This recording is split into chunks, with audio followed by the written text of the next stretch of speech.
At 25,000 feet above Nazi Germany, in an unpressurized B-17 bomber, your breath turns to ice crystals before it leaves your mouth. The temperature is minus 40 degrees. But the cold isn't what's killing you. Your brain is. Between 1943 and 1945, the United States Army Air Forces documented over 17,000 cases of what they called anoxia incidents. That's the medical term for oxygen starvation. But here's what they didn't put in the official reports. Most crews never realized they were dying. Lieutenant James Howard wrote in his after-action report, December 1943, "I remember checking the fuel gauges. Then I remember waking up in the hospital in England. 4 hours just gone. 4 hours erased, like someone hit delete on a hard drive." But his brain didn't just turn off. What happened in those 4 hours reveals one of the most disturbing features of how our brain responds to oxygen deprivation, something neurobiologists call hypoxic euphoria, and it's exactly as dangerous as it sounds. Let me paint you a picture of what normal looks like. Right now, sitting at sea level, every breath you take delivers roughly 21% oxygen to your bloodstream. Your brain, which represents only 2% of your body weight, greedily consumes 20% of that oxygen. It's the most metabolically demanding organ you have. Think of your brain like a Formula One race car. High performance, but incredibly fuel inefficient. It can't store oxygen. It can't slow down. It just burns, constantly, at maximum capacity. Now let's climb. At 10,000 feet, about the altitude of Aspen, Colorado, the air pressure drops by 30%. Your brain starts getting irritated. You might get a slight headache, feel a little fuzzy. Annoying, but manageable. At 18,000 feet, the minimum altitude for bombing runs over Germany, the oxygen in the air drops to 50% of sea level. Your brain starts making mistakes. Military studies from the era showed that simple arithmetic tasks took twice as long. Reaction times increased by 40%. But at 25,000 feet, the altitude where most B-17 missions took place, you're in what mountaineers call the death zone. Here's what happens second by second when your brain hits the death zone. Your brain cells, neurons, start screaming for glucose and oxygen. They're used to getting both in abundance. When oxygen levels drop below critical threshold, they switch to something called anaerobic metabolism, basically emergency backup power. But here's the problem. This emergency system produces only 5% of the energy that normal metabolism does. Imagine trying to run a city's electrical grid on a handful of AA batteries. That's your brain at 25,000 feet. Sergeant Robert Morgan, pilot of the Memphis Belle, described it in his memoir. First, your fingers start tingling, like they've fallen asleep. Then your vision starts narrowing, like you're looking through a toilet paper tube. And then you feel amazing. That last part? That's the killer. When your prefrontal cortex, the part of your brain responsible for judgment, planning, and recognizing danger, starts to starve, it doesn't shut down cleanly. Instead, it releases a cascade of neurotransmitters, dopamine, serotonin, and endogenous opioids. You feel euphoric, invincible, convinced everything is fine. This isn't a bug in the system, it's a feature. Evolutionary neurobiologist Dr. Sarah Mitchell explains, hypoxic euphoria is your brain's last-ditch effort to keep you calm in a survival situation. Panic burns oxygen, so your brain chemically prevents you from panicking, even as it's dying. Here's the horrifying part. You don't recognize the symptoms in yourself. Dozens of after-action reports from World War II describe the same pattern. A crew member's oxygen hose gets damaged by shrapnel. Slow leak. The bombardier notices his buddy acting strange, laughing at nothing, fumbling with simple tasks. He tries to help. The dying man fights him off. Medical officer Captain James Paget documented 47 cases where hypoxic crew members physically attacked colleagues trying to give them emergency oxygen. They were convinced, absolutely certain that they were fine and everyone else was crazy. It's like your brain is a smoke detector with a dying battery, but instead of beeping, it plays your favorite song and tells you everything is fine while the house burns down. At 4 minutes without adequate oxygen, your brain crosses a point of no return. Individual neurons can survive without oxygen for about 3 to 4 minutes before the cell membrane starts to break down. But here's what most people don't understand about brain death. It's not like flipping a light switch. The damage happens in waves. Wave 1, the glutamate storm, at 2 to 3 minutes. Your neurons start dumping glutamate into the spaces between cells. Normally, glutamate is carefully controlled. It's how neurons communicate. But during hypoxia, damaged cells release all their glutamate at once. It's called excitotoxicity. Your neurons literally excite themselves to death. Imagine every person in a crowded stadium suddenly screaming into megaphones at the same time. That's a glutamate storm. The system designed for communication becomes a weapon of mass destruction. Wave 2, calcium influx at 4 to 5 minutes. The flood of glutamate opens calcium channels in neighboring neurons. Calcium floods in. This triggers a cascade of enzymes that start dismantling the cell from the inside, breaking down proteins, destroying DNA. Neurologist Dr. Kevin Tracy describes it as cellular suicide programming. The cells aren't just dying, they're actively dismantling themselves. Wave 3, the no reflow phenomenon at 5 to 10 minutes. Even if oxygen returns, blood vessels in the area can't dilate properly. Blood flow never fully recovers to those regions. The medical term is cerebral reperfusion injury. Your brain is a city where the fire department finally arrives, but all the roads have collapsed. The water's there, but it can't reach the fires. Of the 17,000 documented hypoxia cases, roughly 3,400 resulted in permanent neurological damage. The military kept meticulous records, but most remained classified until the 1990s. The symptoms? Terrifyingly specific. Temporal lobe damage meant memory formation destroyed. Men would meet their children for the first time every single day. The hippocampus, your brain's memory encoder, is one of the most oxygen-sensitive regions. Frontal lobe damage caused personality changes. Men who were cautious became reckless. Men who were gentle became violent. Families reported they came home as different people. One case file declassified in 1997.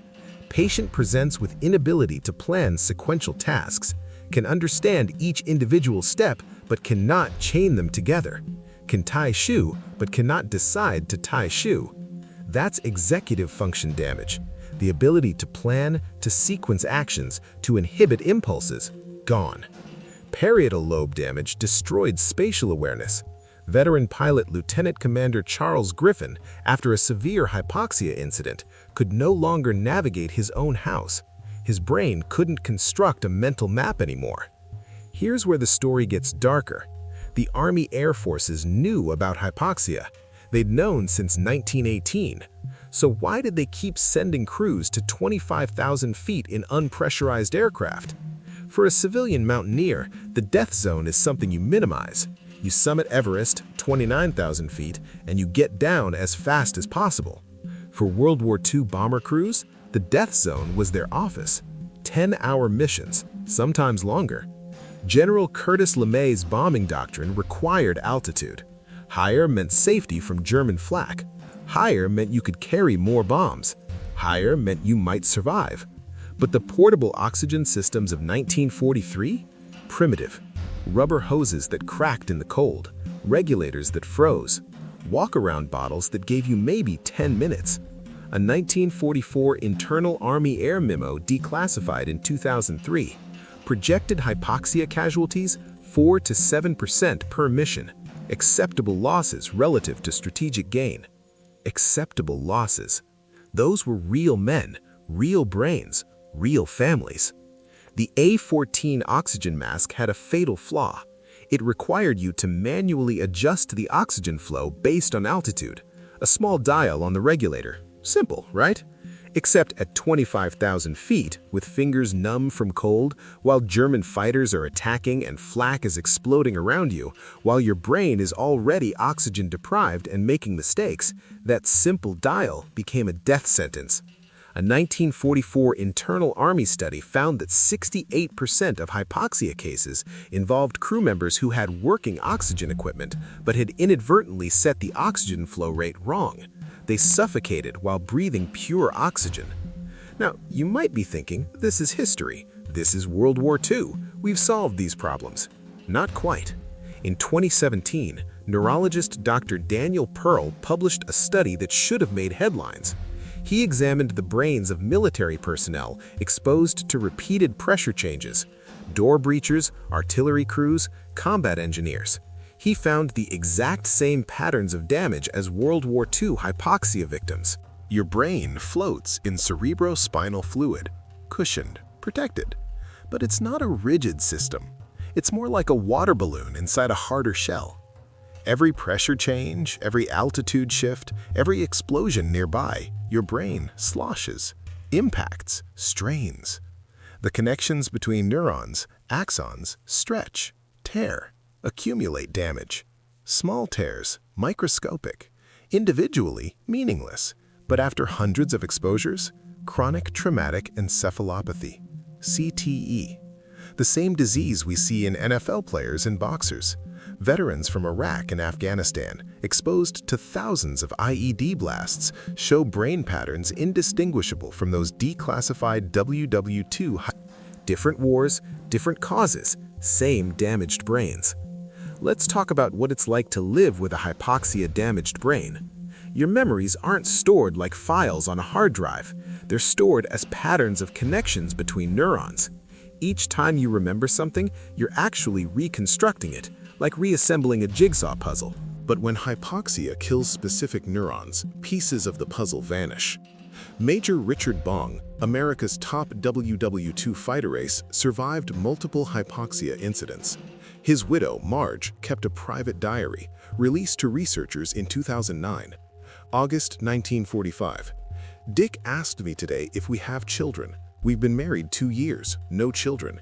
He's asked me this 17 times this month.